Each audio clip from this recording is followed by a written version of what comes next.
భూముల విలువల పెంపునకు సర్వం సిద్ధమైంది. కొన్ని ప్రాంతాల్లో 50 నుండి 75% వరకు, అక్కడక్కడ 100% పెంపు జరగనుంది. కొన్ని చోట్ల ప్రస్తుత విలువలు కొనసాగించనున్నారు. ఈ నెల 28 నుండి కొత్త విలువలు అమల్లోకి రానున్నాయి. ఈ నేపథ్యంలో భూముల రేట్ల పెంపుపై కథనం. భూముల మార్కెట్ విలువల పెంపునకు స్టాంపులు, రిజిస్ట్రేషన్ శాఖ అధికారులు సర్వం సిద్ధం చేశారు. ఈ నెల 28వ తేదీ నుండి నూతన మార్కెట్ విలువలు అమల్లోకి రానున్నాయి. కోర్ పరిధిలో అపార్ట్మెంట్ల నిర్మాణాలు అధికంగా ఉండటంతో ఈ ప్రాంతాల్లో ప్లాట్ల ధరల్లో పెద్దగా మార్పులు లేకుండా ప్రస్తుత విలువలకు అదనంగా 10 నుండి 20% వరకు పెంపునకు ప్రతిపాదించారు. ఓపెన్ ప్లాట్లు, వ్యవసాయ భూముల విషయంలో మాత్రం 20% నుండి 100% వరకు పెంపు ఉండనున్నట్లు సమాచారం. మొత్తం మీద 25% పెంపు ఉన్న ప్రాంతాలే అత్యధికంగా ఉండనున్నాయి. 50 నుండి 75% పెంపు ఉన్న ప్రాంతాలు ద్వితీయ శ్రేణి కేటగిరీలో ఉండగా, 100% పెంపు ఉన్న ప్రాంతాలు తృతీయ శ్రేణి కేటగిరీలో స్వల్పంగా ఉన్నట్లు తెలుస్తోంది. రాష్ట్ర వ్యాప్తంగా అసలు పెంపు లేని ప్రాంతాలు కూడా పెద్ద సంఖ్యలో ఉన్నట్లు సమాచారం. ఆ ప్రాంతాల్లో ప్రస్తుతం అమలులో ఉన్న ధరలనే కొనసాగించాలని అధికారులు నిర్ణయించారు. వ్యవసాయ భూముల విషయంలో బహిరంగ మార్కెట్ విలువకు, రిజిస్ట్రేషన్ శాఖ నిర్ణయించిన విలువకు మధ్య భారీ వ్యత్యాసముంది.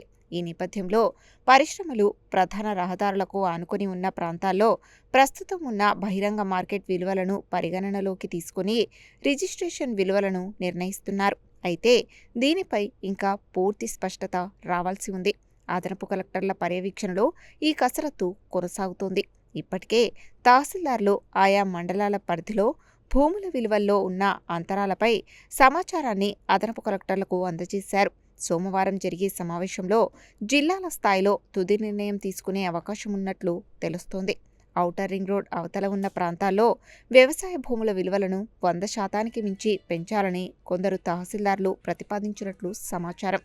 4 ఏళ్ల తర్వాత భూముల మార్కెట్ విలువలను పెంచాలని ప్రభుత్వం నిర్ణయించగా, ఈ ప్రక్రియ బాధ్యతలను రిజిస్ట్రేషన్ శాఖ జిల్లా కమిటీలకు అప్పగించింది. ఆయా జిల్లాల పరిధిలో వాస్తవ పరిస్థితులను అంచనా వేసి ప్రభుత్వ సూచనల మేరకు తుది నిర్ణయం తీసుకోవాల్సిన బాధ్యత కమిటీలపైనే ఉంది. ఇప్పటికే జిల్లా కమిటీలు సమర్పించిన ప్రతిపాదనలను పరిశీలించిన రిజిస్ట్రేషన్ శాఖ అధికారులు వ్యవసాయేతర భూముల విలువల పెంపుపై కొన్ని సూచనలు చేసినట్లు తెలుస్తోంది. సోమవారం నాటికి తుది నిర్ణయం తీసుకోవాలని స్పష్టం చేశారు. భూముల విలువల పెంపుపై ప్రాథమిక నివేదికలు సిద్ధమైన అనంతరం ప్రజలు, రియాల్టర్ల నుంచి వచ్చే అభ్యంతరాలను పరిగణనలోకి తీసుకొని తుది నిర్ణయం తీసుకోనున్నారు. జిల్లా స్థాయి కమిటీలు సిఫారసు చేసిన ధరలను రాష్ట్ర స్థాయి కమిటీ పరిశీలించిన తర్వాత ప్రభుత్వం గెజిట్ విడుదల చేయనుంది.